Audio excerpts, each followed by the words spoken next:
Bom dia. Nós agradecemos a presença de todos à aula de encerramento do ciclo de palestras de profissões jurídicas que comemoram 76 anos do Centro Acadêmico Luiz Carlos. Para ministrar essa aula, convidamos o professor titular de Direito Constitucional da UERJ e advogado Luiz Roberto Barroso.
Prezado André, prezada Tatiana, meus caros amigos, eu tenho imenso prazer de estar aqui estar aqui em casa e compartilhar com todos algumas ideias e algumas reflexões sobre o caso Cesare Battisti.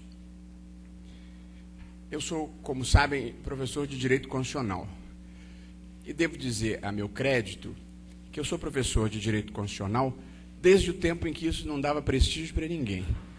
O Brasil era um país no qual antes se valorizava a lei ordinária, o regulamento, o aviso ministerial. Quando alguém queria minimizar uma questão, dizia, esse é um problema constitucional.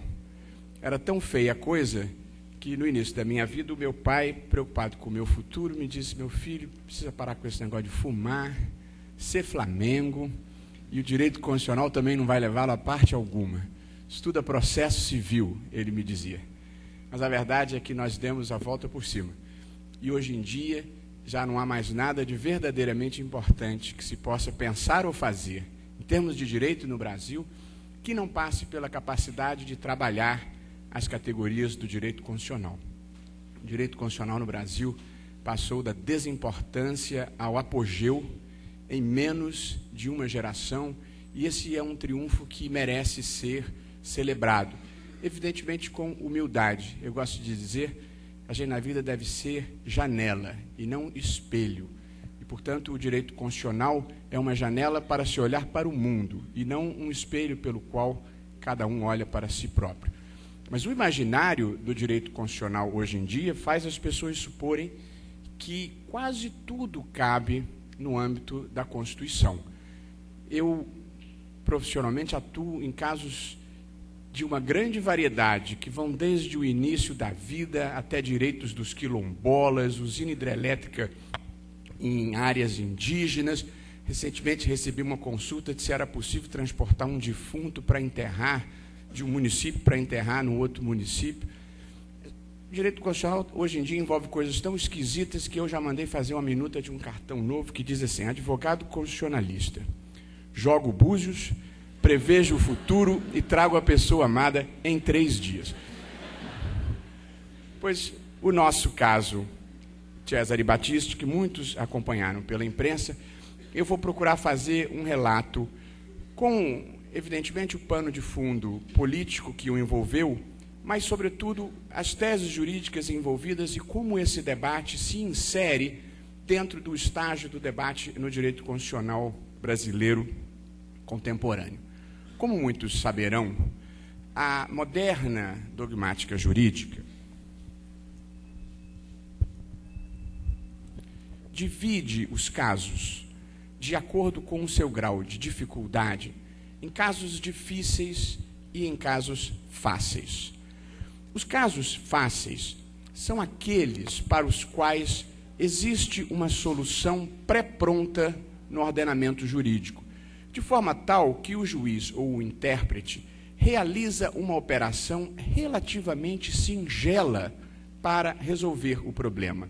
Uma operação que normalmente não envolverá grande dificuldade nem grande criatividade.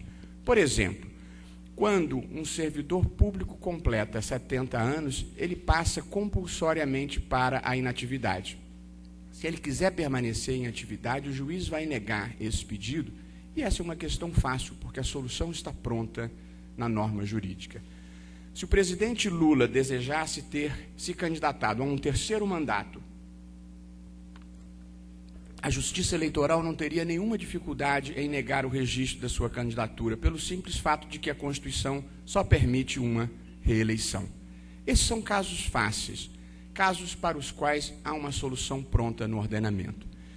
Casos difíceis são aqueles em que a solução precisa ser construída argumentativamente pelo intérprete, porque ela não está pronta no ordenamento jurídico.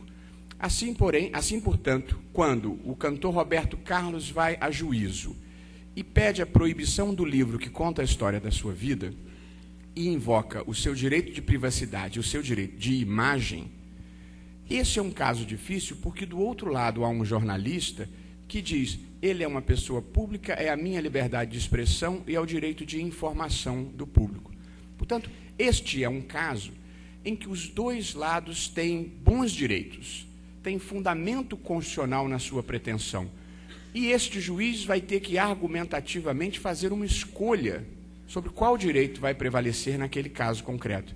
Esse é um caso difícil. A questão das uniões homoafetivas era, em alguma medida, um caso difícil. Por qual razão? Porque o ordenamento jurídico não previa um tratamento jurídico para as uniões homoafetivas.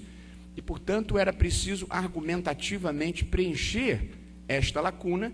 E algumas pessoas achavam que a lacuna significava um juízo de valor, de inadmissão dessa relação, ao passo que outras pessoas entendiam que a lacuna, evidentemente, não desfazia um fato da vida e o direito tinha que contemplá-lo. Mas essa era uma questão difícil. Pesquisas com células-tronco embrionárias era uma questão difícil. Saber se um embrião congelado é vida ou não é vida é uma questão complexa. Portanto, existem casos fáceis e existem casos difíceis. O curioso na vida é que existem casos difíceis que se tornam fáceis e existem casos fáceis que se tornam difíceis. Por exemplo, uniões homoafetivas era um caso difícil, porque havia muito preconceito, porque não havia norma expressa no ordenamento jurídico e porque a Constituição, ao falar em união estável, só se referia mesmo a homem e mulher. Portanto, era difícil construir, logicamente, a interpretação justa. Mas isso foi um caso fácil. Opinião pública a favor, mídia a favor, a comunidade gay organizada e articulada. 10-0 no Supremo. Um caso difícil. 10-0. Portanto, um caso difícil que se tornou um caso fácil. O caso do Cesare Battisti era justamente o contrário. Era um caso fácil que se tornou um caso difícil. Por que que ele é um caso fácil? Porque ele é um caso que envolve duas teses jurídicas relativamente simples. A primeira tese jurídica em debate, e eu vou depois expor o caso, era a de saber se o ato de concessão de refúgio político por um Estado, se esse ato é um ato político e, portanto, discricionário, ou se este é um ato vinculado e, portanto, controlável em todos os seus elementos pelo Poder Judiciário. A resposta para essa pergunta é muito fácil. Refúgio político é, em qualquer lugar do mundo, um ato político, uma decisão discricionária do Poder Executivo. Não é só no Brasil que é assim, é em toda parte. E, portanto, a menos que os fatos sejam manifestamente inexistentes, o Judiciário simplesmente não deve interferir. Portanto, a primeira indagação, no caso de Cesare Battisti, era uma indagação fácil. Refúgio é ato político ou é ato discricionário? É ato político. Qual é a consequência jurídica disso? O Supremo não deve interferir no mérito dessa decisão. A segunda questão jurídica que estava em debate era a de saber se a decisão do Supremo Tribunal Federal que autoriza a extradição de alguém, se ela é vinculante para o presidente da República ou não. E o conhecimento convencional, desde sempre, entende que extradição é um ato de relações internacionais, de política exterior, e diz a Constituição claramente que esta é uma matéria de competência privativa do presidente da República. Portanto, a decisão final de entrega é do presidente da República, e isso nunca foi questionado, salvo no caso do Cesare Battisti. Portanto, as duas teses jurídicas que estavam em discussão não eram teses jurídicas difíceis, não eram sequer teses jurídicas controvertidas até então. Mas, como todos acompanharam, a excessiva politização do caso e o fato de que a Itália, com toda a sua penetração na mídia e todo o seu empenho político, conseguiu transformar uma figura menor, de um movimento político menor, no símbolo do acerto de contas com os seus anos de chumbo, tornaram o caso extremamente complexo. Eu narro brevemente os fatos relevantes, desde o momento em que eu aceitei até os momentos em que o próprio Cesare protagonizou, para em seguida discutir as teses jurídicas e falar um pouco sobre os dois julgamentos e como foi o desfecho desse caso. Primeiro vou contar em 2 minutos como é que eu fui parar nesse caso. O Cesare Battisti viveu alguns anos na França durante o seu asilo político e era uma pessoa querida na comunidade literária francesa, ou pelo menos num grupo de pessoas. Quando o ministro Tarso Genro deu o refúgio a ele, e o ministro Peluso, que era o relator do caso, entendeu de não libertá-lo, questionando a validade do refúgio, a escritora francesa Fred Vargas me procurou no escritório em Brasília e perguntou se eu poderia aceitar o caso. E ela, uma mulher muito inteligente, muito intelectualmente interessante, uma mulher charmosa, me disse: eu estou aqui em nome do Bernard-Henri Lévy, que é um filósofo francês, em nome de 300 intelectuais franceses que apoiam o Cesare e gostaria de lhe pedir para o senhor aceitar a causa. Eu pensei lá com os meus botões, eu nasci em Vassouras, está essa mulher aqui, em nome de 300 intelectuais franceses, meu coração já começou a bater apaixonado pela causa, mas eu disse, eu vou estudar. E eu, antes de estudar, no entanto, o Cesare tinha um advogado, que era Luiz Eduardo Greenhalgh, um advogado de São Paulo. Eu disse, como não poderia deixar de dizer, e vale o conselho para todos, não posso nem chegar perto da causa se o advogado da causa não me pedir. Um advogado não entra na causa de outro profissional, a menos que receba um subestabelecimento ou a menos que o advogado da causa tenha sido validamente destituído. Portanto, item número 1, só posso olhar o caso se o Luiz Eduardo Greenhalgh me procurar. E o Greenhalgh, de fato, me procurou e eu, de fato, fui ver o processo antes de aceitar, estudei o processo, pedi ao Eduardo Mendonça, que é um doutorando nosso aqui da UERJ, um menino notável, alguns terão sido alunos dele, para me ajudar a ler o processo, que eram uns 15 volumes. O Eduardo separou para mim tudo que havia de importante. E ao acabar de ler o processo, nem eu nem o Eduardo tínhamos nenhuma dúvida de que lado nós gostaríamos de estar naquela causa e, portanto, eu decidi aceitar. Muito obrigado, André. Decidi aceitar o caso e aí começamos a trabalhar. Era uma véspera de Semana Santa, eu ia viajar com a minha mulher e já viajei com isso na cabeça. E no lugar onde nós fomos, eu me enfiei numa biblioteca para estudar anos de chumbo italianos. A minha mulher acha que eu sou doido, porque aonde a gente vai, eu procuro uma biblioteca. Eu adoro biblioteca, adoro ir olhar, gosto de biblioteca pública. Acho que olhar a biblioteca pública de um lugar revela um pouco o nível civilizatório daquele lugar, mas a minha mulher acha que eu sou doido. Achava que eu era mais doido, até que um dia, a Débora Diniz, que é a minha parceira no caso da anencefalia, que é uma militante dos direitos da mulher em Brasília, ela estava do meu lado num julgamento e ela me disse, você sabe que eu aonde vou, eu tenho o hábito de visitar os manicômios. Eu disse, opa! Cheguei em casa e descobri alguém pior que eu. E eu então passei a estudar anos de chumbo um pouco para entender como eram os anos de chumbo italiano, quais eram as questões do ano de chumbo italiano, porque isso é uma coisa importante. Em direito, eu gosto de dizer isso aos meus alunos, evidentemente a gente tem que conhecer o direito, mas é preciso conhecer mais do que o direito, é preciso conhecer um pouco dos fatos, um pouco de história, um pouco de filosofia. Geralmente quem sabe só direito não sabe nem direito. E, portanto, numa questão como essa, o ideal é você entender um pouco o contexto histórico em que as coisas se passaram. E assim foi. Eu estudei o processo, estudei os anos de chumbo e aí fui conversar com o Cesare, que estava preso na Papuda.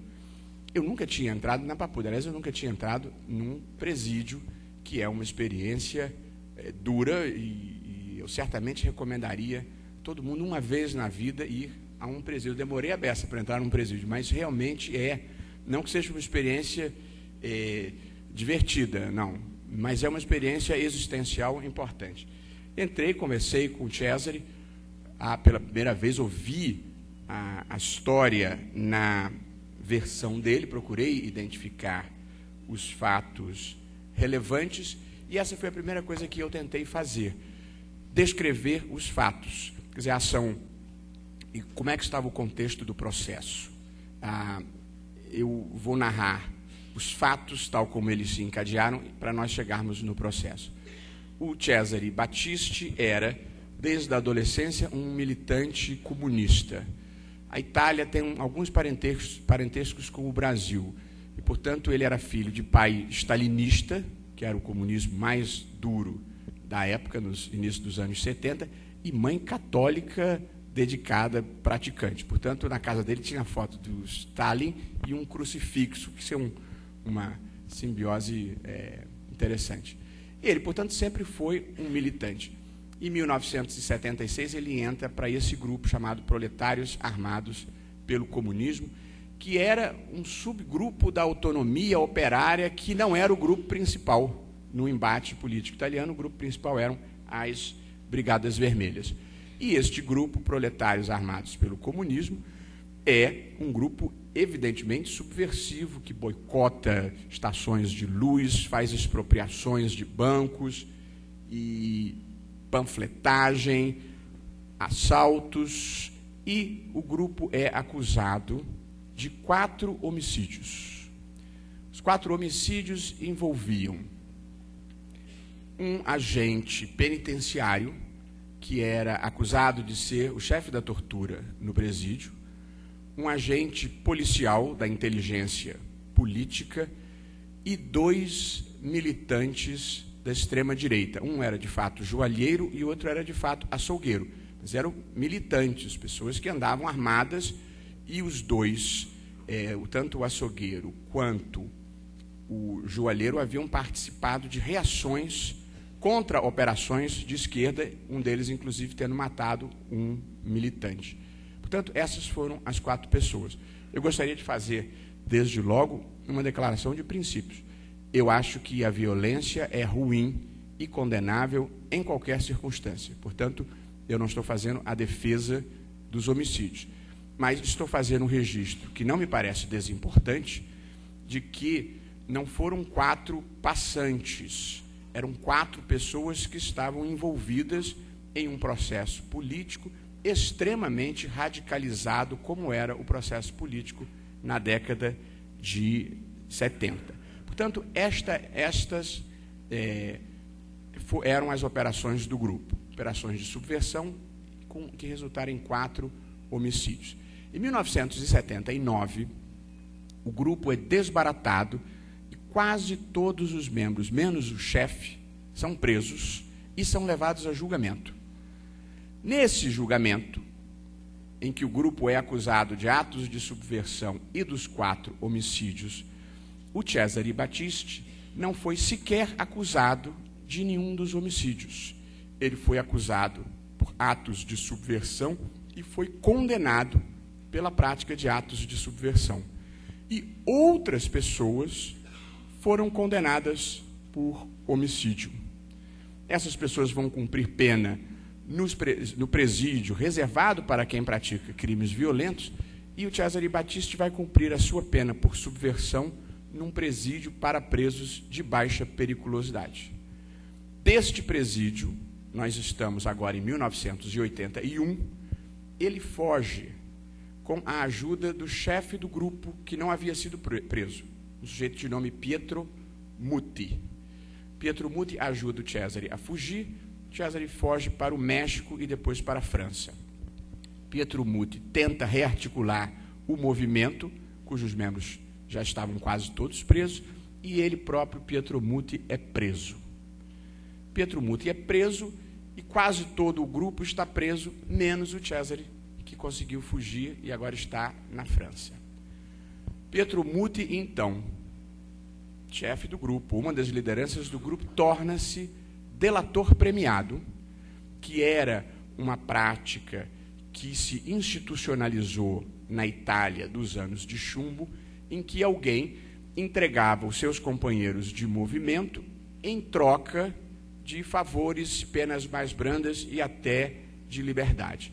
Então, Pietro Muti se torna, ele próprio, delator premiado e diz: os 4 homicídios praticados pelo PAC, pelo Proletários Armados pelo Comunismo, foram cometidos pelo Cesare Battisti, que estava em segurança na França, porque o François Mitterrand, presidente da França, acolhia os militantes da esquerda que houvessem abandonado a luta armada e dava abrigo político a eles. Portanto, Pietro Muti passa toda a responsabilidade pelos homicídios para o colega que estava em segurança, o companheiro que estava em segurança na França. E as pessoas já condenadas pelos homicídios confirmam a versão do Pietro Muti. Então, constrói-se a versão de que os 4 homicídios foram praticados pelo Cesare Battisti. Cesare é levado a um segundo julgamento, e aí ele é julgado à revelia, sem ter constituído advogado, e é defendido por um advogado indicado pelos membros do grupo, ou seja, pelos delatores premiados, em evidente conflito de interesses entre o advogado e o cliente que lhe cabia defender. Então, julgado à revelia, por um advogado indicado pelos delatores premiados e que utilizou, comprovadamente, uma procuração falsa. A procuração que o advogado tem não foi outorgada pelo Cesare Battisti, conforme comprovado em perícia. Ele é levado a um segundo julgamento, isso tudo documentado, eu não estou dizendo a vocês nada que eu não possa exibir um documento. O Cesare, então, é julgado, levado a um segundo julgamento e é condenado no segundo julgamento à revelia, à prisão perpétua. E todos os outros membros do grupo são liberados, depois de cumprir penas brevíssimas. Então, todo mundo está solto. O Cesare era o acusado dos 4 homicídios, protegido na França, condenado à prisão perpétua. Portanto, uma equação quase perfeita, todo mundo ganha, o modo como isso foi conduzido. Aí aconteceu um detalhe curioso.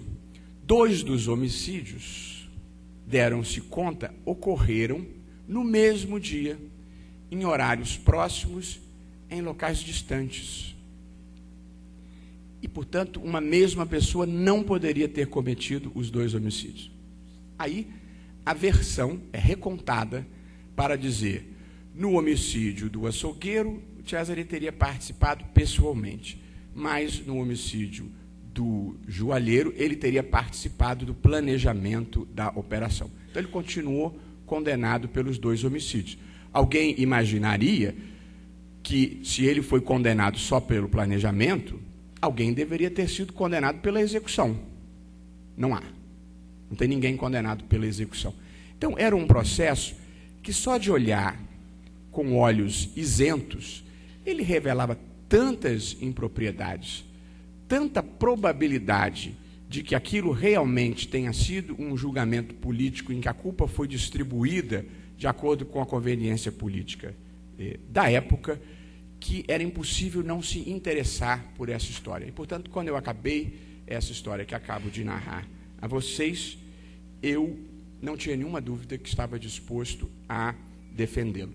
Eu preciso dizer a todos, com absoluta honestidade, que o modo como eu penso a vida, você punir uma pessoa 30 anos depois, uma pessoa pacífica, que nunca mais praticou nenhum delito e que vive ressocializadamente, 30 anos depois, eu acho que não corresponde ao meu sentimento do que é justo e de qual seja o papel da pena em um sistema democrático.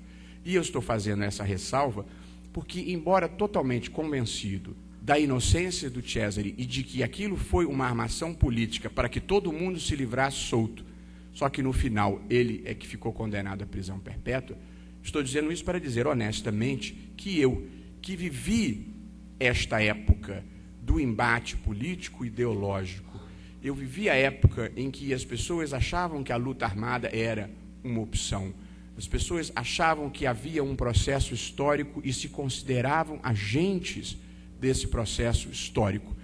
O fato deles terem sido derrotados, como de fato foram, não muda a compreensão de como o processo era vivido naquele momento. Então, eu vivi aqui na UERJ, de movimento estudantil, segunda metade da década de 70, pessoas idealistas e honestas que achavam que era preciso fazer a luta armada para derrubar o regime militar, para fazer avançar o processo social.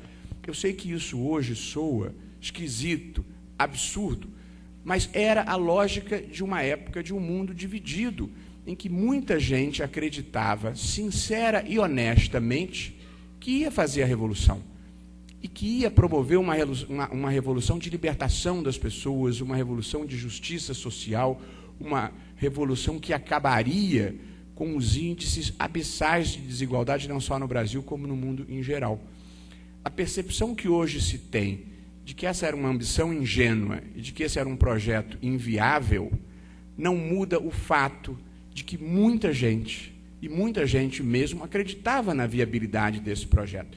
Portanto, não é possível julgar fatos de 30 anos atrás com os olhos de uma história que correu, nem com os olhos dos vencedores. Portanto, eu tinha a compreensão e estava preparado psicologicamente para defender, ainda que fosse culpado. Ainda que fosse culpado na ocasião, ainda que tivesse participado daquele processo político revolucionário. Feita essa ressalva, eu sou objetiva e subjetivamente convencido de que o Cesare não participou daquelas operações. O Cesare está refugiado na França, estamos em 1991, a Itália pede a extradição dele, diante dessa condenação à prisão perpétua, e a França, seguindo a política do Mitterrand, a doutrina Mitterrand, nega a extradição. E, portanto, a vida segue, todo mundo em paz, o Cesare se casa, tem 2 filhas e está vivendo a sua vida normalmente. Quando, em 2003, chega ao poder na Itália o Silvio Berlusconi e acaba o governo Mitterrand e chega ao poder na Itália o Jacques Chirac. Portanto, os partidos conservadores, os partidos da direita, chegam ao poder na França e ao poder na Itália.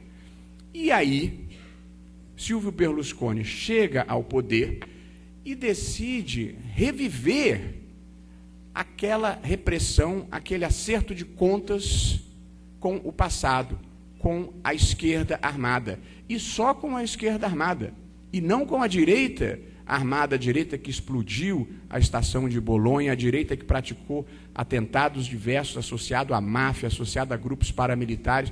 Berlusconi escolhe, então, ir perseguir essas pessoas de esquerda. E uma delas era o Cesare Battisti, que estava na França. Quando o Cesare percebeu o risco real de ser extraditado, porque os tempos políticos tinham mudado, ele foge para o Brasil em 2004, vive aqui clandestinamente 3 anos e é preso em 2007. E preso no Brasil, a Itália inicia o processo de extradição. Iniciado o processo de extradição, o advogado do Cesare, na época, pede ao Comitê Nacional de Imigração de Refugiados que dê a ele o status de refugiado. Esse é um órgão ligado, salvo engano meu, ao Ministério da Justiça. Por 3-2, o órgão nega o refúgio. Desta decisão, cabe recurso para o ministro da Justiça. O ministro da Justiça era o ministro Tarso Genro, e no recurso interposto para o ministro Tarso Genro, ele dá provimento ao recurso e concede o status de refugiado político ao Cesare Battisti. Isso deveria ter encerrado a história. A história era para ter terminado aí. Havia diversos italianos das Brigadas Vermelhas, de grupos mais importantes do que o PAC, que estavam no Brasil, e o Supremo tinha negado a extradição, dizendo que os anos de chumbo na Itália criaram uma tal convulsão política que aqueles crimes deveriam ser tratados como crimes políticos. Portanto, havia precedentes, 3 precedentes do Supremo. Mas, neste caso, incomumente, a Itália contratou um advogado. Geralmente, o país que requer a extradição, ele requer a extradição. Quem contrata advogado é o extraditando. O Estado requerente geralmente nem contrata advogado. Já tem lá o Procurador-Geral da República, se achar que é o caso, vai dar parecer, é como funciona. Nesse caso, a Itália contratou um advogado, um excelente advogado de primeira linha, contratou um ex-ministro do Supremo Tribunal Federal, extremamente competente, um homem muito querido, e deflagrou uma enorme campanha de mídia para a extradição do Cesare Battisti, e a Itália, então, questionou em juízo o ato do ministro da Justiça brasileiro que concedeu refúgio. Provavelmente não há precedente na história jurídica no mundo de um Estado questionar em juízo, perante outro Estado soberano, uma decisão de concessão de refúgio. Pois a Itália impetrou um mandado de segurança procurando, então, anular o ato de refúgio. E aí, portanto, nós temos 2 processos. O processo de extradição, em que se vai discutir se estão preenchidos os requisitos para que o Supremo autorize a extradição, e um mandado de segurança impetrado pela Itália, no qual se discutia a validade ou não do ato de refúgio concedido pelo ministro da Justiça do Brasil. De modo que esses eram os fatos em linhas gerais. O Cesare foi levado a um segundo julgamento, depois de não ter sido acusado, foi julgado à revelia, foi julgado sem ter constituído advogado e foi julgado por advogados que tinham procurações falsas e tinham sido escolhidos pelos delatores premiados, ou seja, por quem tinha interesse na sua condenação. Tudo errado.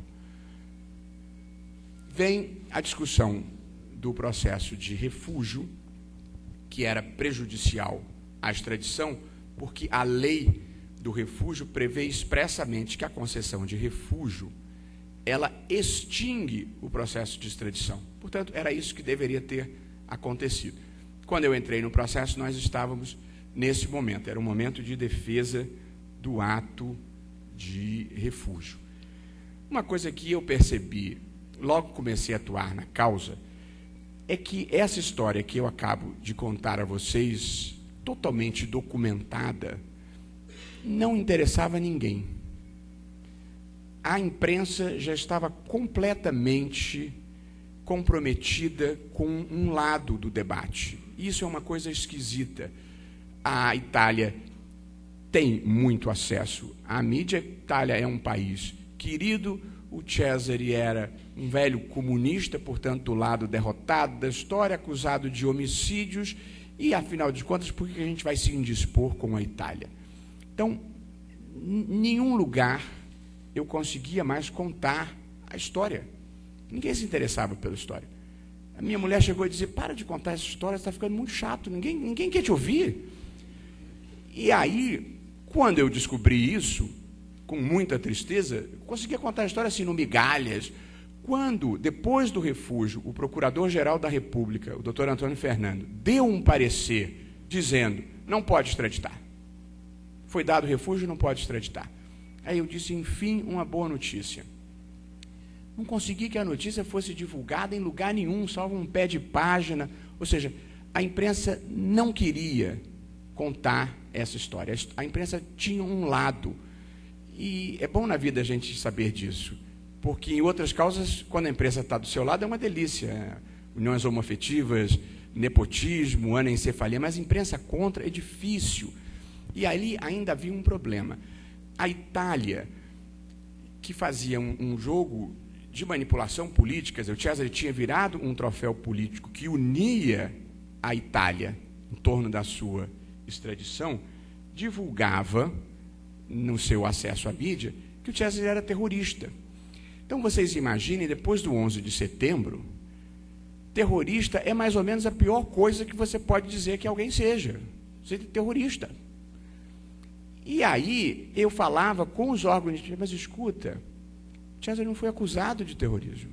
Não foi condenado por terrorismo. Terrorismo é quem joga avião em torre, bota bomba em estação de trem, mata dezenas de inocentes. Nunca aconteceu isso. Houve 4 homicídios, você pode dizer, de pessoas engajadas num processo político revolucionário. Se quiser dizer homicida, assassino, eu acho que está errado, mas é plausível. Mas terrorismo está errado, é mentira. E 2 veículos importantes, com os quais eu falei com jornalistas importantes, disseram, não, eu entendo o que o senhor está dizendo, mas essa é a linha editorial do nosso veículo. Você vai me desculpar?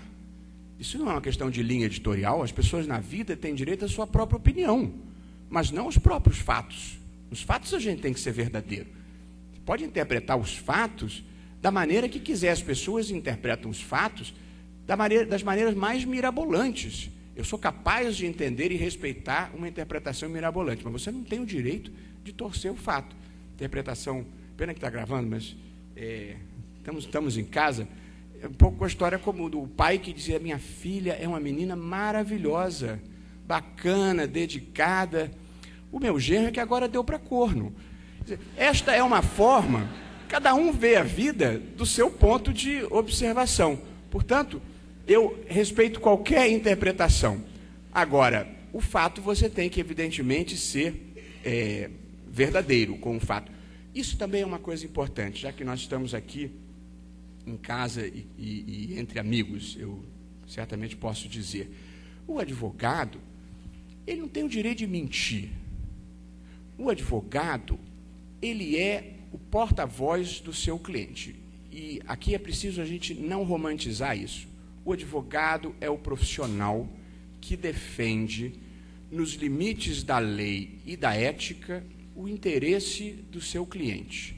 E, do outro lado, haverá um outro advogado fazendo a mesma coisa, e há um juiz que vai imparcialmente pesar todos os argumentos e escolher aqueles que a ele, juiz, pareçam os melhores e os que produzem a justiça do caso concreto.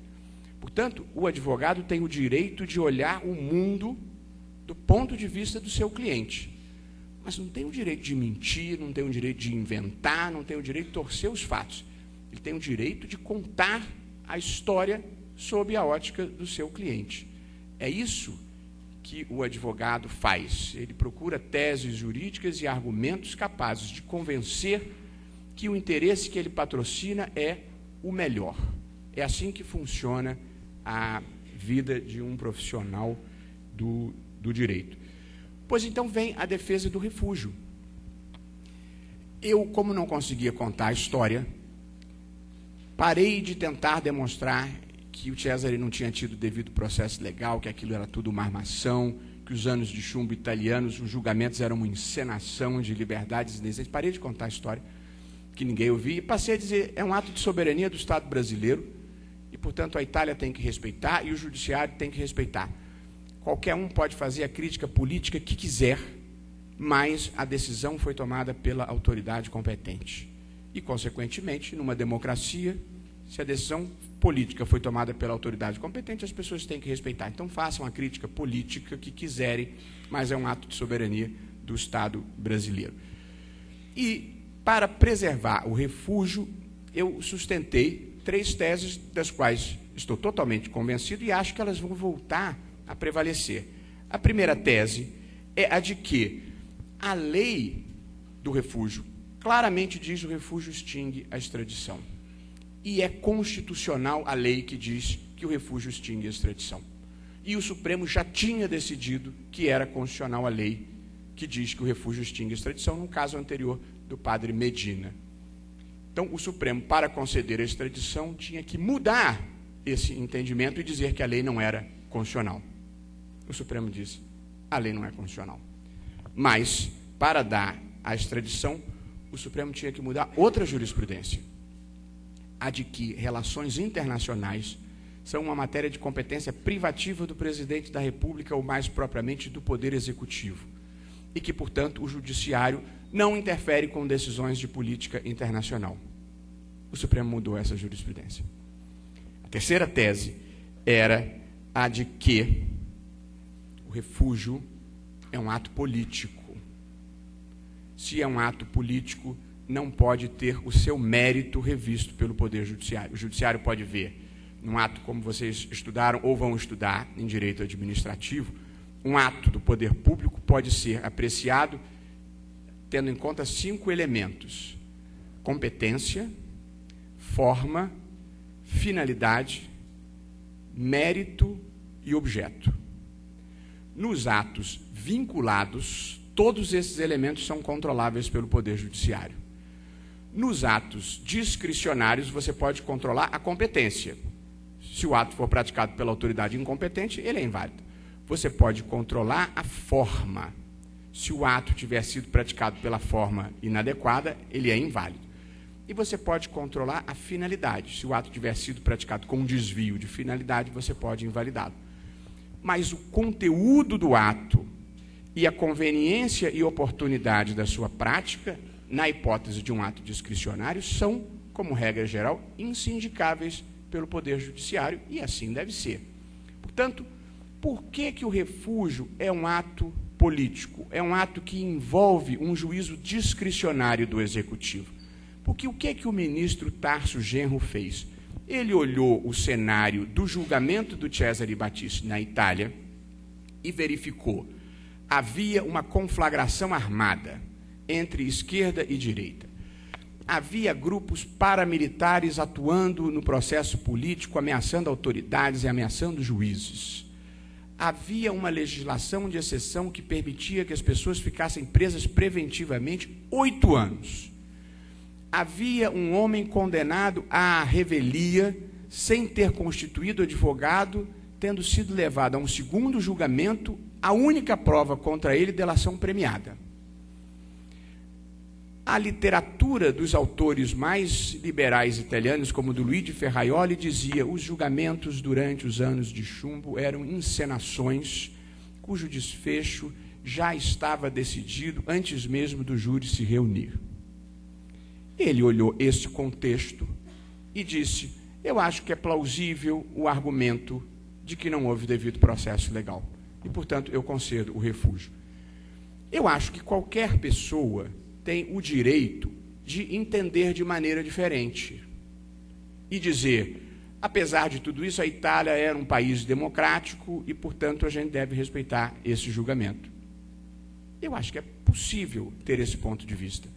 Então, se é possível ter esse ponto de vista numa matéria polêmica, é preciso saber quem é que deve ter a última palavra.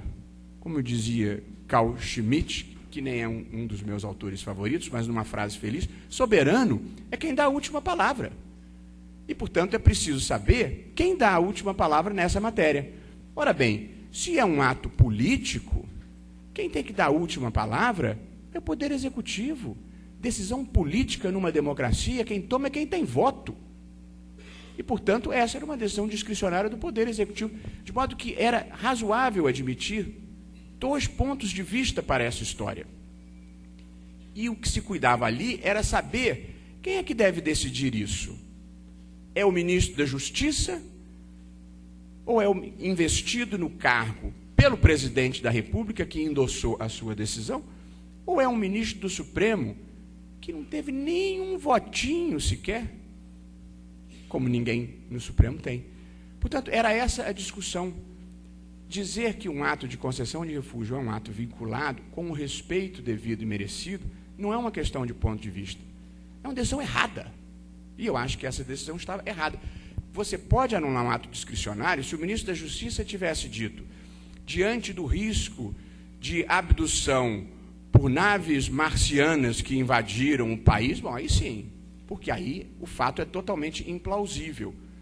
Mas a versão que corresponde ao que eu acho, aliás, que a democracia italiana era mais truculenta do que a ditadura brasileira e matou muito mais gente, torturou muito mais gente, prendeu muito mais gente por muito mais tempo, isso é um fato. Ou pelo menos é um fato tal como eu o vejo. De modo que não era uma questão de certo ou errado. É uma questão de saber quem dá a última palavra. E, a meu ver, quem dá a última palavra nessa matéria é o presidente da República e os seus auxiliares, no caso, o ministro da Justiça. Pois bem, o Supremo anulou, por 5-4, a decisão de refúgio, numa decisão sem precedente, eu diria, na história mundial dos direitos humanos. Porque quando um Estado concede refúgio a um indivíduo, é praxe internacional que aquela questão se torna uma questão de direitos humanos. Deixou de ser um debate sobre quem é, o que fez, qual o contexto. O Supremo anulou por 5-4 e, tendo anulado o refúgio, considerou possível a extradição. Pessoalmente, também acho que era complexa a decisão de considerar possível a extradição. A tese mais difícil, como sabem, a Constituição brasileira impede a extradição por crime político. A Constituição brasileira diz: ninguém será extraditado por crime político. Não pode extraditar nem brasileiro, nem estrangeiro por crime político. A caracterização desses episódios como crime político não é fácil.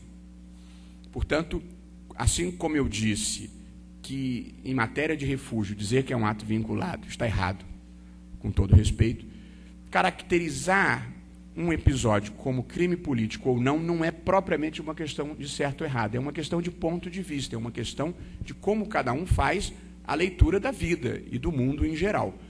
O Supremo adotava 3 critérios.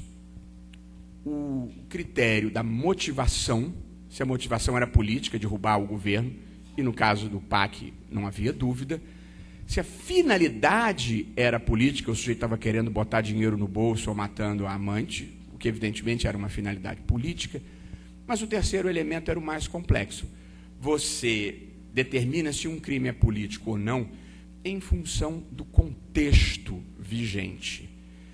E há uma compreensão antiga de que, se o contexto vigente é democrático, nenhuma ação violenta deve ser tratada como crime político. Essa é uma visão, é um ponto de observação. E, portanto, havia o risco de que não se caracterizasse aqueles 4 episódios como crime político, salvo por um argumento que me pareceu muito poderoso, mas não prevaleceu. É que a decisão que condenou o Cesare Battisti no segundo julgamento era uma decisão que o condenou por roubo de carro, assalto a banco, panfletagem, ação subversiva, tentativa de deposição do governo e 4 homicídios, aplicando uma pena única de prisão perpétua. Havia, portanto, crimes inequivocamente políticos, porque a sentença condenatória dizia crimes políticos, crime político, crime político. Os próprios homicídios a Itália tratava como crime político, mas quando pediram a extradição, eles segregaram e pediram a extradição só pelos 4 homicídios. O argumento, que não era irrelevante, é de que, se a sentença é una pelo conjunto da obra, você não tem como desmembrar o que é político e o que não é político. Portanto, uma sentença una que condena também por crime político, mesmo que você ache que um ou outro episódio não seja crime político, o mais absorve o menos, e você deve tratar toda a sentença como uma decisão por crime político. O Supremo não entendeu assim, O Procurador-Geral da República deu parecer desfavorável quanto a esse particular, então o Supremo considerou que, embora o contexto fosse político, o elemento comum dos crimes prevalecia. A segunda tese, que não prevaleceu, e que eu achava que deveria ter prevalecido, agora estou falando como advogado, era a de que o Brasil concedeu anistia pelos mesmos fatos ocorridos no mesmo período. E a extradição exige o que se chama de dupla incriminação. É preciso que o fato seja crime no país de origem e é preciso que o fato seja crime no Brasil. A anistia extingue a punibilidade. Então, aqueles mesmos episódios e no mesmo período no Brasil não eram mais considerados crimes. Então, se o Brasil deu anistia, não poderia dar extradição. Esse argumento não foi nem respondido no debate no Supremo, mas eu acho que ele é um argumento importante, poderoso, e no caso específico teve um excelente parecer do professor Nilo Batista, querido professor de Direito Penal aqui da UERJ. O terceiro argumento era o da prescrição, porque a sentença condenatória datava de muito mais de 20 anos. E aí houve um debate técnico, para quem gosta de direito penal, muito interessante. É que a decisão, a última decisão, a decisão condenatória, era de 1988. O advogado do Cesare Battisti, apesar de todas as circunstâncias, ele recorreu. Não tinha um bom fundamento, porque era um advogado que não conhecia os fatos, porque nunca conversou com ele, mas houve um recurso da defesa. O Ministério Público, como tinha conseguido a pena de prisão perpétua, não recorreu. Esta questão do recurso interposto pelo Cesare é julgada em 1991 e o recurso é improvido. Mas o recurso da defesa foi julgado em 91. Mas para a acusação, o processo, a decisão transitou em julgado em 1988, quando ela obteve pena máxima. Portanto, 20 anos depois de 1988, dá 2008. Portanto, era para se ter reconhecido a prescrição. Também aqui o Supremo mudou mais uma jurisprudência e considerou que, como ele foi preso em 2007, que a prisão preventiva interrompia a prescrição para execução da pena. A quantidade de precedentes que foram modificados para permitir esta decisão confirma uma expressão que se utiliza nos Estados Unidos, em que eles dizem hard cases make bad law. Os casos difíceis geralmente produzem mau direito, porque as pessoas vão procurando chegar a um resultado e contornando o caminho que, a rigor, seria correto, pela convicção de que ele é culpado e nós não vamos brigar com a Itália, que era a convicção que movia algumas das pessoas mobilizadas por isso. E o último argumento contra a extradição é que o Brasil não dá extradição quando não há devido processo legal. Julgamento pela segunda vez já acenderia uma luz amarela. Segundo pedido de extradição, porque na França já tinha negado, acende outra luz amarela. Julgamento à revelia, uma terceira luz amarela. Julgamento à revelia, sem ter constituído advogado, com base só em delação premiada, um monte de luzes amarelas. E o Supremo, no entanto, autorizou a extradição. Porém, o Supremo, mantendo a jurisprudência, por 5-4 igualmente, entendeu que a palavra final era do presidente da República. Por 5-4. E aí há uma curiosidade de como é a vida e como é a relação com a imprensa e com o público em geral. O Supremo sempre entendeu isso, e entendeu pacificamente que a palavra final é do presidente da República. É verdade que nunca tinha acontecido de o presidente da República não entregar depois que o Supremo autorizasse. Mas também nunca tinha acontecido de se anular um refúgio. Portanto, o caso era singular em toda a sua dimensão. Por 5 votos a 4, o Supremo manteve o entendimento tradicional.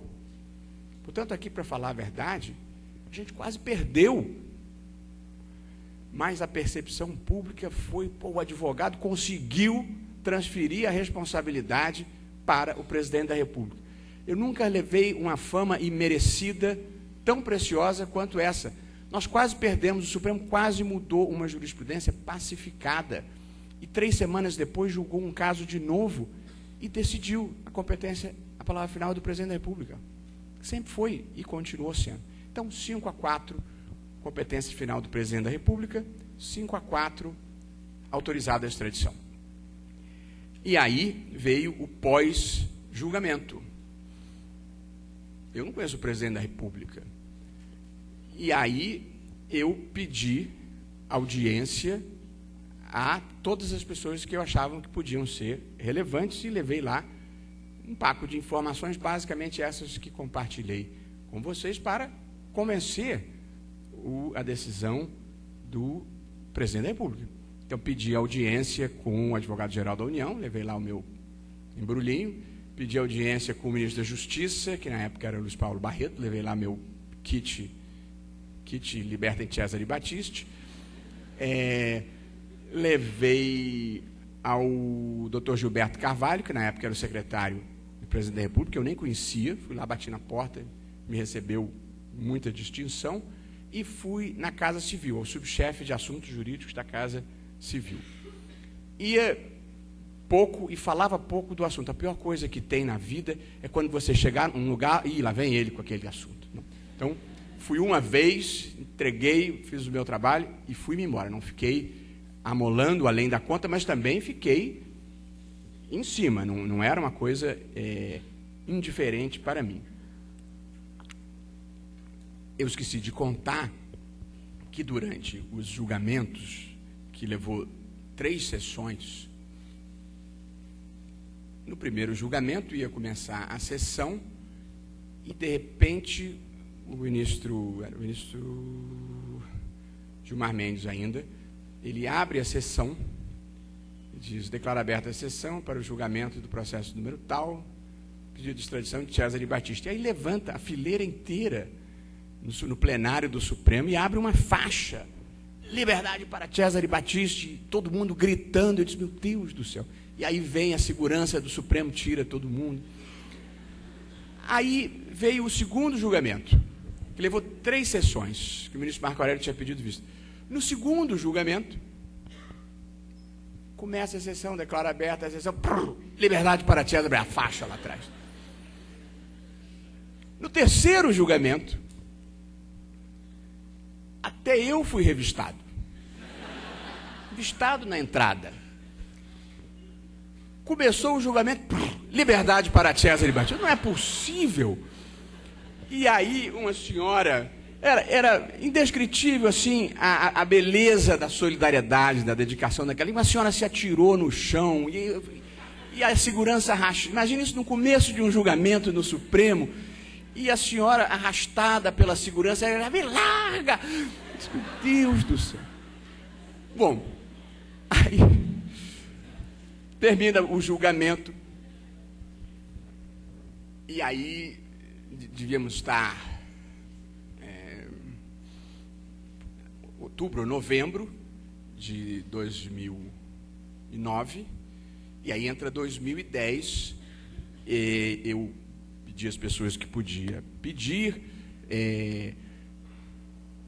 tentei fazer uma engenharia que fosse politicamente palatável, porque a Itália nunca se comprometeu verdadeiramente a comutar a pena. A jurisprudência do Supremo exige, no caso de condenação por prisão perpétua, que o Estado requerente da extradição se comprometa a não manter a pessoa presa por mais de 30 anos e a fazer a detração do período que ela tenha passado presa no Brasil. A Itália nunca foi explícita em dizer, nós vamos comutar a pena. E aí eu disse, olha, pô, tem essa saída, ou então negocia com a Itália e diz, nós não vamos comutar. Não teve conversa. No último dia de 2010, ou no penúltimo dia de 2010, o presidente Lula, então, com base no parecer da AGU, pratica o ato de não entrega, utilizando os parâmetros fixados pelo acórdão e uma cláusula específica do tratado, dizendo que havia um contexto político que poderia agravar a situação do Cesare Battisti, que por essa razão ele não extraditava. Foi super light ao decidir não extraditar com base nesse parecer da AGU, e que citava nominalmente o presidente Lula ao se queixar, e o presidente Lula pratica a decisão, e pronto, o presidente decidiu. Eu estava fora fazendo um sabático, meus alunos sabem, já tinha viajado, e aí, pronto, o presidente decidiu, não vou estar lá para comemorar, mas paciência, está solto. E aí passou um dia, esse é um ano novo, né? Vou ter um pouco de paciência. Dia 2, dia 3, soltou, entrei com uma petição. O presidente já decidiu. E aí vem uma decisão do presidente do Supremo, dizendo que não solta porque é juízo dele, mas a decisão tem que ser do plenário. Aparentemente, a decisão do presidente da República não é válida. Aí,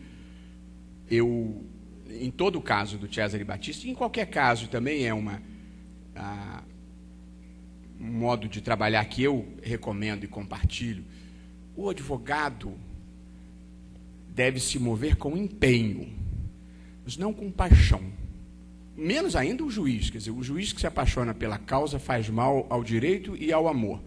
Mas o advogado, de preferência, também não deve se apaixonar. A gente, na vida, deve conduzir as coisas com a dose necessária de racionalidade e um pouquinho de emoção, senão a vida fica muito chata. Mas o direito é um espaço predominantemente da racionalidade.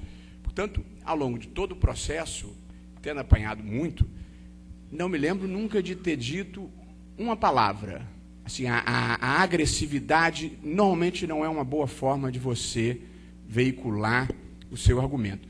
Mas quando, e continuo achando isso, mas quando o presidente do Supremo não soltou e disse, está fazendo o mesmo que fez quando o ministro Tarso Genro deu o refúgio, eu não era o advogado ainda, que é você segura, cozinha, espera passar, deixa a Itália entrar, a imprensa começa a fazer pressão, e aí foi a única vez que eu falei uma coisa dura, que é, o Supremo decidiu que a competência era do presidente da República, o presidente da República decidiu, e a autoridade competente para mandar soltar não manda soltar, isso é um golpe de Estado.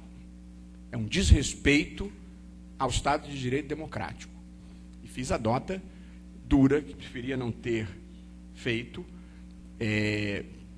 porque não gosto de atuar assim, mas às vezes na vida você tem que cumprir a sua obrigação, mesmo quando você preferia não ter que fazer. E eu preferia não ter tido que fazer, mas achava que era a minha obrigação. E, portanto, eu consegui transformar o assunto, porque acho que era, aí já não interessava mais o Cesare Battisti. Ali era um ato de soberania do presidente da República do Brasil e o cumprimento de uma decisão do Supremo, em que o presidente, com todo o respeito que ele merece, e a declaração é sincera, o presidente do Supremo, não queria cumprir, porque era contra o ponto de vista dele. Não é assim que funciona numa democracia. E, portanto, tem que cumprir. E eu, então, me empenhei para recolocar de novo a questão, dizendo agora é um ato de soberania do Estado brasileiro e um respeito um ato de soberania do Estado brasileiro e um respeito ao Estado de Direito Democrático. Decidiu quem tinha que decidir. E, no novo julgamento, a tese prevaleceu, e aí já por razoável maioria, o ministro Lewandowski, que havia votado favoravelmente à extradição, votou favoravelmente à manutenção do ato presidente, o ministro Carlos Aires Brito também. E, detalhe, quando eu fui visitar o Cesare na Papuda, na véspera do julgamento, estava lá essa comunidade de apoio a ele. O pessoal fazia as manifestações. Comovente de você ver pessoas humildes. É inacreditável, gente que é do Amazonas, Fortaleza, pessoas modestas, mas naquela solidariedade, assim, eu quase diria, carinhosamente, assim, a solidariedade das vidas que não deram certo. Assim, eu sei o que é estar do lado que perdeu. Então, aquelas pessoas ali que faziam greve de fome, que viajavam com pouco dinheiro só para ir lá abraçar o sujeito e dizer, estamos do seu lado, velhos comunistas. Eu sei que isso tudo soa muito bizarro para as pessoas mais jovens, mas eu conheci essas pessoas, eu convivi com essas pessoas, gente que se move por categorias humanitárias diferentes das que movem as pessoas normais. E aí, reunida aquela comunidade, eu disse, eu queria fazer um apelo a vocês. A gente tem uma chance real, isso na véspera do julgamento. Ninguém ganha julgamento de véspera. Nunca conte, quase uma superstição, assim, nunca conte que vai ganhar um julgamento, mesmo quando tudo parece trabalhar a favor. A gente tem uma chance real de ganhar o julgamento. Eu falei que o direito é um mundo da racionalidade com um pouco de emoção e uma outra superstição. Quem é meu aluno sabe que eu classifico tudo em 3. As normas constitucionais são de organização, definidoras de direito e programáticas. As modalidades de intervenção do Estado no domínio econômico são disciplina, fomento e atuação direta. Os atos jurídicos podem ser apreciados no plano da existência, da validade e da eficácia. Cultivo essa superstição pela vida afora, não vou explicar porquê agora, para não tomar tempo, mas sobre a superstição eu gosto de citar a história do Niels Bohr, que era um dinamarquês, um físico quântico, um grande estudioso de física quântica, ganhador do Prêmio Nobel. E Niels Bohr, agnóstico, tinha, no entanto, na porta do seu gabinete de trabalho uma ferradura. E alguém então perguntou para ele, mas escuta, você é a expressão suprema da racionalidade, do mundo científico, você é declaradamente agnóstico, por que você tem uma ferradura na porta do seu gabinete de trabalho? E ele respondeu, é que parece que dá sorte mesmo para quem não acredita. Então, a superstição é mais ou menos assim, eu não acredito, mas parece que dá sorte. Por que eu cheguei a essa? Sim. Então, nunca adivinhe resultado de julgamento. Diga, temos uma chance real. Então, reuni a intrépida trupe e disse, pelo amor de Deus, vamos comemorar, se tudo correr bem, depois. Mas lá na sessão, só vamos assistir. E deu tudo certo, e dessa segunda vez não aconteceu. Na sustentação do julgamento, e aqui eu termino, para a gente ter uns minutos para conversar, eu me preocupei em defender a decisão do presidente da República porque ela era juridicamente correta, mas também me preocupei em defendê-la porque ela era moralmente correta. Aí contei brevemente a história, que já contei para vocês aqui, mas eu disse, olha, e o Brasil? Porque eu sabia que as pessoas que eram contra, no voto, iam dizer, e aí, porque o pedido de extradição da Itália relatava a cena do homicídio. Embora não houvesse testemunha que tivesse visto o Cesare, as cenas do homicídio eram relatadas. Então, diz, aí, sacou a arma e atirou a sangue frio, 1, 2. Isso tem um impacto muito grande para alguém que não tem uma opinião formada. Se você ler 4, eu disse, eles vão ler. E aí, na sustentação, o Supremo, semanas antes, tinha validado a lei da anistia. Para os dois lados, para a esquerda e para a direita. E, portanto, para os militantes da esquerda armada e para os torturadores. E aí, eu consegui falar uma coisa que eu sempre tinha tido vontade de falar na minha vida, nunca tinha tido um espaço, ainda mais ao vivo e a cores, para dizer que a decisão do presidente era moralmente legítima, porque seria uma contradição para ele, presidente, que defendeu a anistia para os dois lados no Brasil, entregar um velho militante de esquerda para ir cumprir pena de prisão perpétua na Itália. A coerência exigia, se eu não vou punir aqui, eu não vou entregar para ser punido lá, pelos mesmos episódios envolvidos no mesmo contexto da Guerra Fria. E aí, eu disse, porque acho O Brasil deu anistia para os militantes da extrema-esquerda e para os agentes do Estado. Homens que torturaram meninas de 18 anos, meninos de 20 anos, com choques elétricos na vagina, no pênis, no ânus, antes de jogarem eles lá de cima dos aviões para morrerem no mar, ou de enforcarem-nos nas celas, ou de rebocarem, como morreu o Stuart Angel, a boca amarrada no cano de descarga para morrer asfixiado no pátio, documentado. E o tribunal validou a anistia. Achou que essas pessoas mereciam ser perdoadas. Se vocês acham que podem perdoar esses, não há nenhuma coerência em sustentar o argumento de que porque matou num contexto de luta armada, não pode deixar de ser extraditado. Portanto, não me venha com o argumento de 1 tiro, 2 tiros, porque eu tenho o argumento de amarrou a boca no cano de descarga e ao Supremo pareceu que está bem. E eu não estou questionando a questão da anistia, porque na vida existem missões de justiça e existem missões de paz. E o Supremo validou a escolha política feita pelo Estado brasileiro da missão de paz.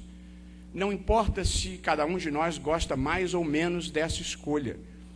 O que faz a beleza de uma democracia é que as maiorias eleitas escolhem e as minorias respeitam, preservando o seu direito de crítica, que é exatamente o que eu acho que qualquer pessoa pode fazer em relação à decisão do Supremo.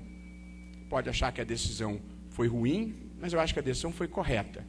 Agora, a decisão do ministro da Justiça e a decisão do presidente Lula foram decisões políticas. Decisões políticas são sempre passíveis de crítica. As pessoas veem a vida de modo diferente. E é preciso respeitar os diferentes pontos de observação. E é preciso respeitar a decisão depois que ela foi tomada. E depois que ela foi tomada, é preciso respeitar. Logo depois da decisão, um jornalista me procurou e disse: a Itália vai questionar a decisão no Tribunal da Haia. E foi a única, acho que, manifestação exacerbada que eu dei, disse, porque a Itália tem o pior sistema processual do mundo, onde os processos não acabam nunca. Essa é a mentalidade que eles têm e querem exportar para a gente.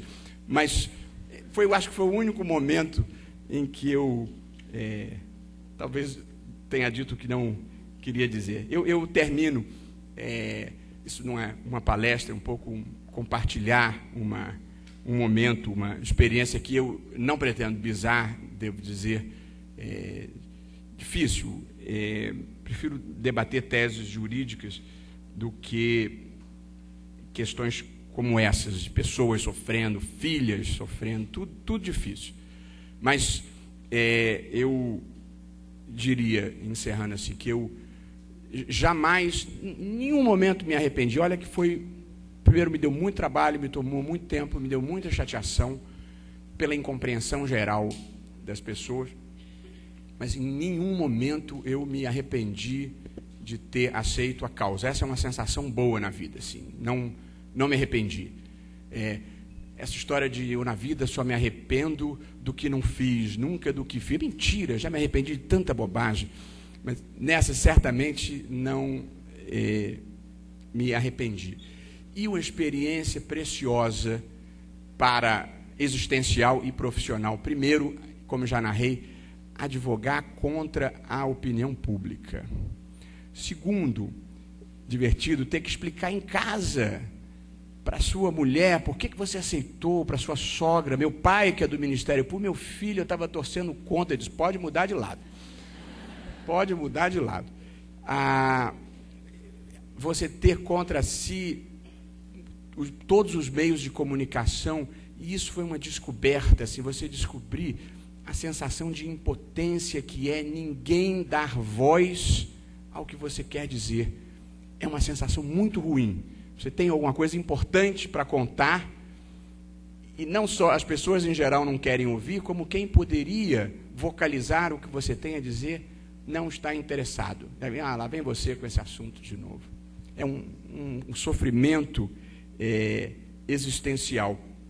Ter do outro lado ministros poderosos e muito empenhados e você permanecer com a sua convicção, mas não se briga com a multidão, não adianta brigar com a multidão. Portanto, há momentos em que você segue o seu caminho com absoluta firmeza, com a convicção íntima do que está fazendo, independentemente de ser ou não ser capaz de convencer os outros. O que é certo, independentemente da opinião da maioria. E, portanto, se estiver convencido que está fazendo a coisa certa e a coisa justa, pode seguir em frente, porque isso em si é uma vitória, independentemente do resultado do processo. E preciso compartilhar a sensação quase indescritível à meia-noite daquele dia de maio, quando saiu o alvará de soltura, que eu não tinha a menor ideia do que fazer com ele, que nunca tinha tirado ninguém da prisão. Uma sensação exuberante, assim, de uma vitória assim, solitária, improvável, e nenhuma gota de soberba, assim, uma sensação humilde de ter sido, naquela circunstância, o instrumento do bem e da justiça contra as razões de Estado, que foi como eu me senti ao longo de todo o processo e foi como eu celebrei essa vitória. E aí era meia-noite, eu estava no meu sabático e no dia seguinte era aniversário da minha mulher, ia ser o 3º ano que eu passava o aniversário longe dela por alguma razão de trabalho. Aí eu disse, não, dessa vez eu vou cumprir a minha obrigação, e peguei um avião e nem dei entrevista. E assim acabou com um final feliz, um caso muito interessante, bonito, difícil, e de novo, eu acho, porque esse é um tema que polariza, as pessoas têm todo o direito de terem a posição política que escolherem. Cada um sabe onde tem o coração e por quem ele bate. Mas o direito tem algumas categorias que devem ser respeitadas, mesmo quando produzem um resultado com o qual a gente não está feliz. Portanto, ser fiel a um princípio significa, muitas vezes, aceitar o resultado que não corresponde exatamente ao que a gente desejava que fosse, para respeitar o princípio com o qual cada um de nós se comprometeu. Eu encerro aqui, temos alguns poucos minutos. De novo, o que eu falei é uma coisa extremamente verdadeira. Ninguém é bom demais, ninguém é bom sozinho. Eu tinha uma equipe só da UERJ me ajudando preciosamente, a professora Carmen Tibúcio, a professora Ana Paula de Barcelos, Eduardo Mendonça, o Tiago. Quer dizer, não há vitória solitária.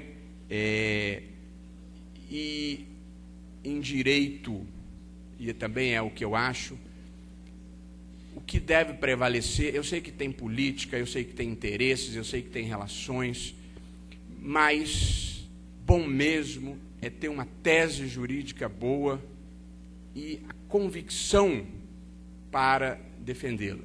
Eu não faço lobby, não peço favor, não abuso de prestígio. O importante é a gente fazer aquilo que acredita e da melhor forma que pode fazer. E nem sempre a gente ganha. Mas mesmo assim deve fazer do modo como deve fazer. Muito obrigado.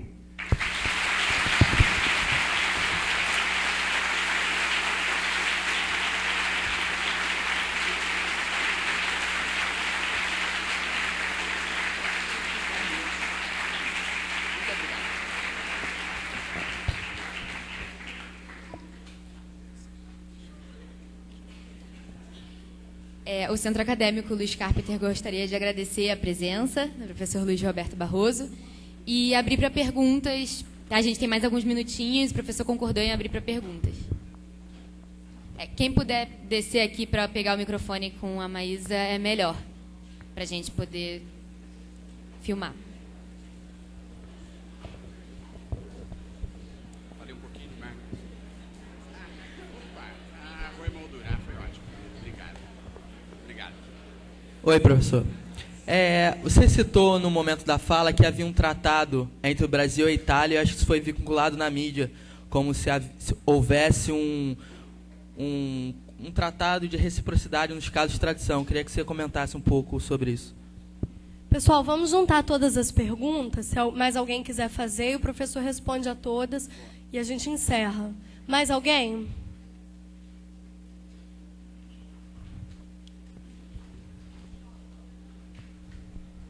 Durante a fala, falou sobre a prescrição do recurso. Eu queria entender. O recurso que houve lá na Itália, né? Parece que houve uma prescrição também. Também não entendi muito bem.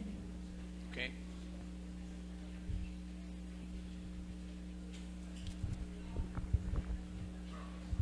Primeiramente, gostaria de agradecer pela brilhante aula.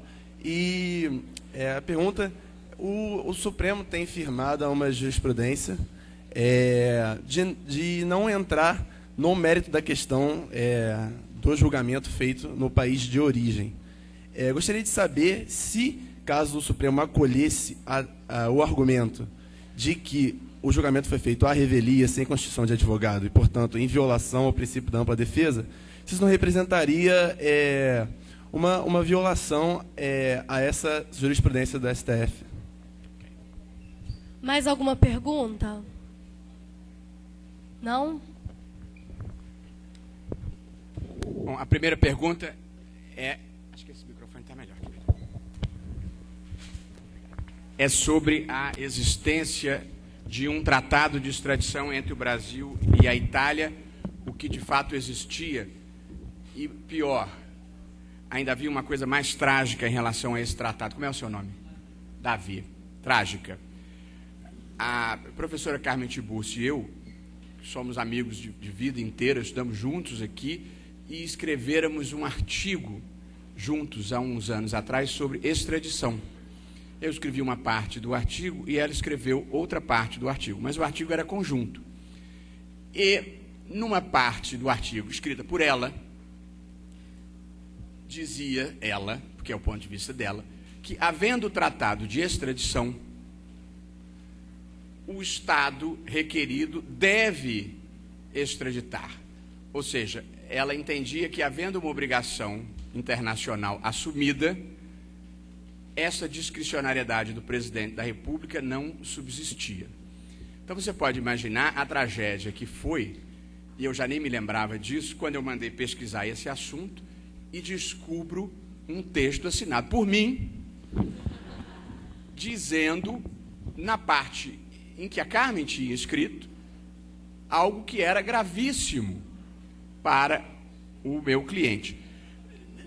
Problema moral não existia, Davi, porque em direito você faz uma distinção muito importante entre parecer ou artigo doutrinário e advocacia. Como eu falei antes, o advogado, ele é a boca que pronuncia o interesse do seu cliente. Portanto, o advogado fala por seu cliente e não por si. E por esta razão, não é grave que o advogado, falando pelo seu cliente, sustente alguma coisa diferente da que ele tenha escrito doutrinariamente. Não é grave do ponto de vista moral, mas é ruim, né? E aí, eu disse, meu Deus do céu, como é que eu vou lidar com isso? E o presidente, na época era o ministro Gilmar, que é um homem preparado, ele disse, ele vai achar esse artigo também, ele está fazendo o mesmo dever de casa que eu. E aí, quando eu descobri isso, depois de alguns minutos de paralisia, ele disse, eu preciso de uma solução. E aí, porque você imagina, na tribuna, no voto contrário, que ia ser do ministro Gilmar, ele dizer, inclusive o professor Luiz Roberto Barroso defende a tese que eu estou sustentando aqui, ia ser danado. Aí eu escrevi um artigo jornalístico, dizendo basicamente isso que estou dizendo, um artigo conjunto, escrito com a professora Carmen, não disse que foi ela que escreveu essa parte, porque, dizer, pô, o cara agora está pulando fora, mas sustentei a tese que acho boa, que é um tratado internacional não muda a competência interna do direito brasileiro, não muda a competência constitucional do presidente da República. Ele continua podendo fazer ou não fazer. É claro que se ele não fizer descumprindo o tratado, ele pode estar infringindo uma obrigação internacional, mas não estará descumprindo a Constituição brasileira, porque a competência continua a ser dele. Portanto, no máximo, você poderia dizer que era uma infringência de obrigação internacional. Mas, na prática, Davi, o ministro Eros, que tinha dado um voto meio intermediário, disse que o presidente tem discricionariedade nos termos do tratado. E o tratado tinha uma cláusula dizendo que o presidente pode não extraditar se entender que, por razões políticas, a situação do extraditando pode ser agravada no país requerente. Aí eu juntei, no processo, os diferentes manifestos de entidades italianas contra o Cesare Battisti, pedindo a entrega dele, inclusive uma da Associação dos Policiais e outra da Associação dos Agentes Penitenciários, dizendo, nós queremos ele aqui. E diz, polícia está querendo bandido? Diziam que o cara era bandido. Os agentes penitenciários querem ele lá preso para quê? Portanto, aquilo, evidentemente, acendia uma luz amarela. E a Itália dizia que era um crime político. Aí eu juntei a carta do presidente da República Italiana pedindo ao Lula, antes do julgamento, para interceder pela extradição. A carta do primeiro-ministro Francesco Cossiga pedindo a extradição e depois a declaração dele dizendo que o Tarso Genro era um asno ou alguma coisa assim, extremamente grosseira. Depois juntei a declaração do ministro da Defesa, que se amarrou na grade da embaixada brasileira em Roma e liderou uma passeata. O ministro da Justiça propôs boicotar o Brasil no ingresso no Grupo G, não sei das quantas. Eu disse, alguém acredita que por um crime comum, 2 presidentes da República, 5 senadores, 2 parlamentares, todos os prefeitos, e aí um município mandou retirar da biblioteca todos os livros de autores que apoiaram o Cesare Battisti? Era um processo de histeria coletiva. Verdadeiramente, o processo de transformar o Cesare nesse símbolo do acerto de contas do passado, em que a sociedade inteira se mobilizava contra eles, precisava de um psicanalista. Então, eu acho que não era difícil caracterizar que o ambiente político era muito desfavorável, nos termos do tratado. Então, eu acho que o presidente cumpriu o tratado. Quanto à pergunta, a terceira, depois eu vou à segunda, que é mais detalhada. Quem foi que me fez a pergunta? Como é seu nome? Matheus. Você está certíssimo de que a regra é o que se chama de juízo de delibação. Portanto, quando você aprecia uma decisão de extradição ou um pedido de homologação de sentença estrangeira, você não reexamina o mérito.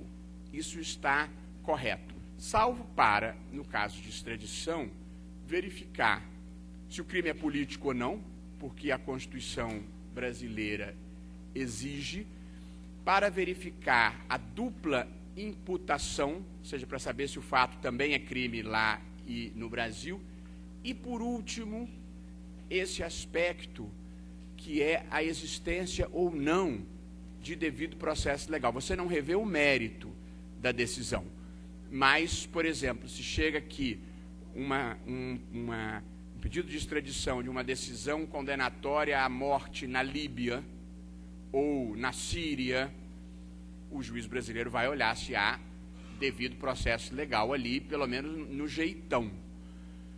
Houve um caso, Matheus, que eu não aceitei, um pouco para demonstrar que as pessoas na vida fazem escolhas políticas. Eu não vou dizer o nome porque está gravando e seria indelicado, mas houve um episódio que envolvia um oficial das Forças Armadas de um país latino-americano acusado de tentativa de golpe, tentativa de assassinato contra um adversário, tortura, coisas ruins. julgado num país onde claramente não houve devido processo legal, claramente.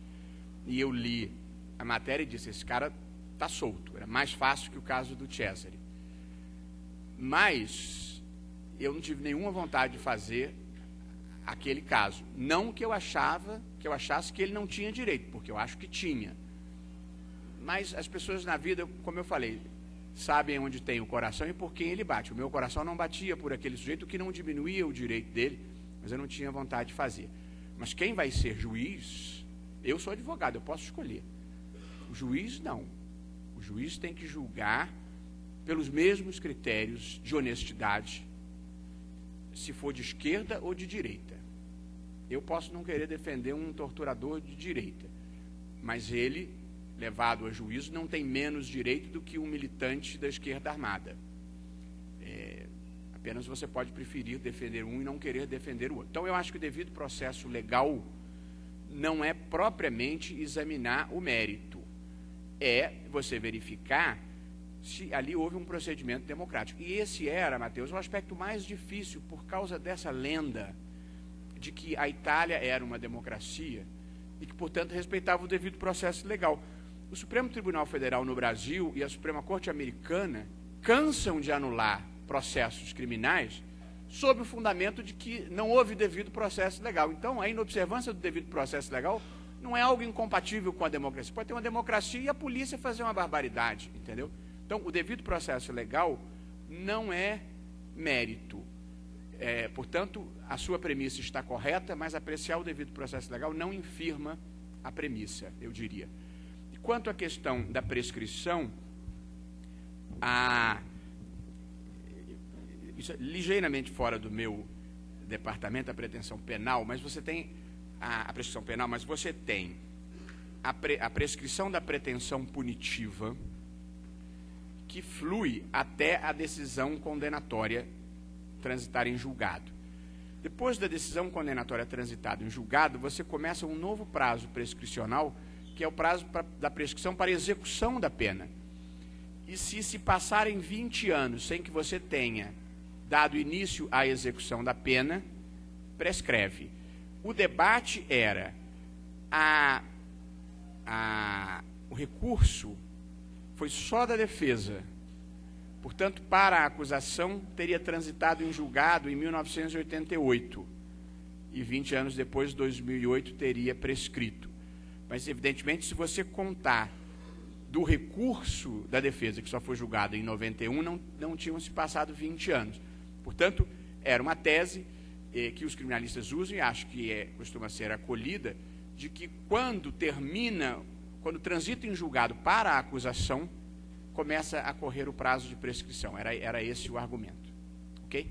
Eu vou dar aula na pós-graduação. Agora, agradeço a todos a presença, o interesse, agradeço ao André, a Tatiana, o convite e a presença, e agradeço a todos também. Um abraço.